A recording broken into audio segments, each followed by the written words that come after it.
Welcome to Proclaim, a presentation of the Catholic Diocese of Alexandria. Join us as we journey together through the Scriptures revealed to us by God. Good morning and welcome to Proclaim. And so we look at that quote again that Matthew includes from one of those ancient prophecies from Isaiah. Behold, the virgin shall be with child and bear a son, and they shall name him Emmanuel, which means God is with us.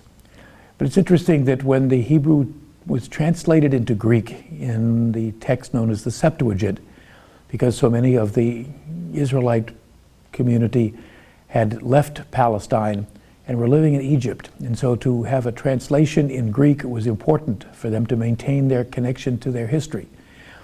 And when it was translated into Greek, a much more specific word, the word that's translated virgin, was used, which is not quite the emphasis that the Hebrew had.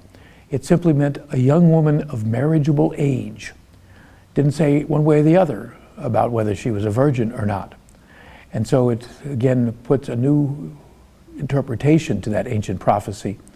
And the fact that the name that is described is not the name that the angel tells Joseph that he's going to give the child, namely Jesus, that it's a title rather than a name. Emmanuel, God is with us.